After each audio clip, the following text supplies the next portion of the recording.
Hey there everybody, Handled Raptor here. Hope you're all having a fantastic day. Let's get into it.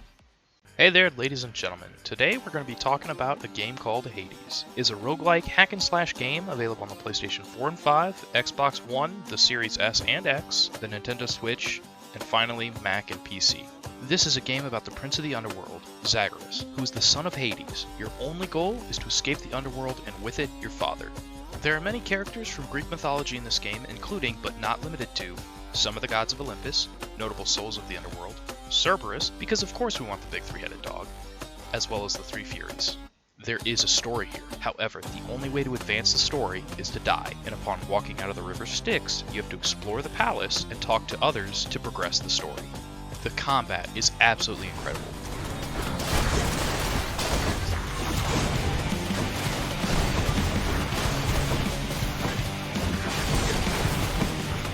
You'll have 6 different weapons to choose from, which helps change up combat so nothing ever feels stagnant. There's also a dodge mechanic that can be used to move swiftly throughout the map, as well as dodge around or even through attacks, if you time it properly. Now, of the 6 weapons you can use, they can be further upgraded and changed into different versions of themselves to amplify a certain fighting style. You will not lose the previous weapon though if you change it, you will still be able to retain every single version that you've created, or unlocked. My favorite weapon so far is the spear, as its attack is incredibly long ranged, as well as the fact that it has its special which enables you to throw it even further than its original attack, thus enabling you to fight very rapidly at close quarters as well as from range. Now there are things called keepsakes in the game, which act as trinkets or items that help you earn different effects depending on what you're carrying, what you take in. You can only have one of them. For instance, there is the pinned butterfly that increases the damage you deal by 1% every time you clear a combat encounter without taking any damage. The most used keepsake for myself was a dust fan, which gives you a small percentage of a chance to grab healing items every time you break a vase around the world, and it continues to work after you pass level after level after level, so it continuously gives you a chance every fight or every time you spawn in somewhere to get some HP back for free. Now, weapons and keepsakes are things that you can change before a run begins. You can see what you like, see what you don't like, and then go from there, and then you can start your run. Boons, on the other hand, are only accessible after a run has started.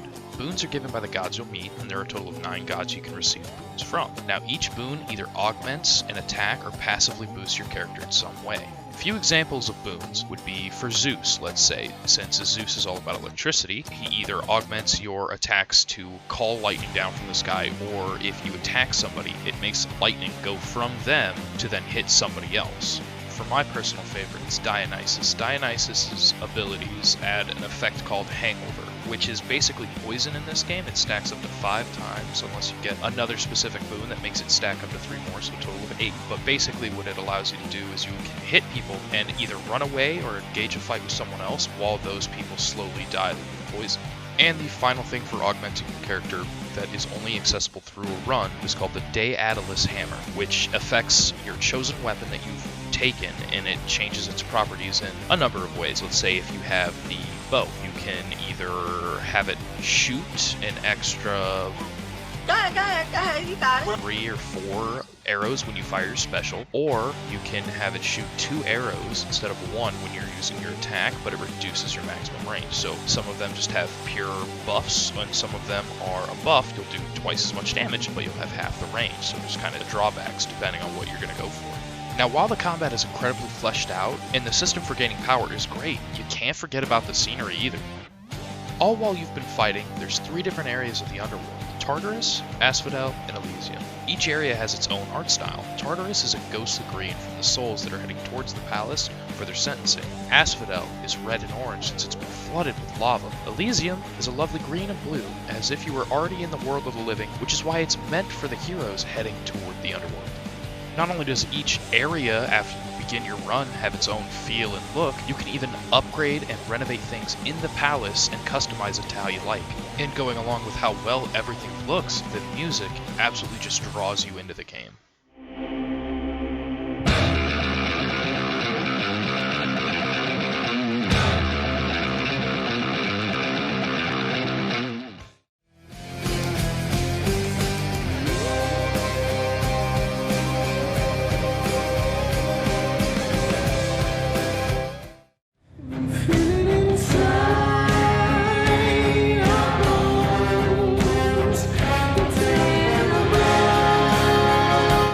let's go over some simple pros and cons. As I said earlier, on the combat, it's amazing.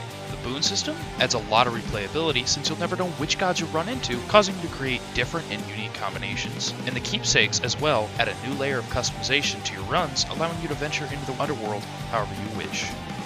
The only problem I'm going to have with this game is the amount of time it's going to take away from other games or projects I'd like to play and do, trying to unlock and upgrade absolutely everything. Overall, this game is amazing. I've greatly enjoyed all the time I've spent playing this game. I'd score it an easy 9 out of 10 for anybody looking to get into the roguelike genre, and a 10 out of 10 for everybody who already loves the genre. For those of you looking to purchase it, it's currently $30, and for those of you who enjoy roguelike games, I'd highly recommend it at its current price. For anybody who's a little afraid that they've never played a roguelike or they're not sure they're going to enjoy it, I can still recommend the game, but if you're still on the fence, I'd say wait for it to go on sale, based on the fact that I myself wasn't sold on roguelike aspects, but I can gladly say that this one was a great hit for me. Thank you everyone for joining. Please, if you'd like to support us here at Gamer Critical Network, like, comment, and subscribe, and we hope to see you next time. Have a good one.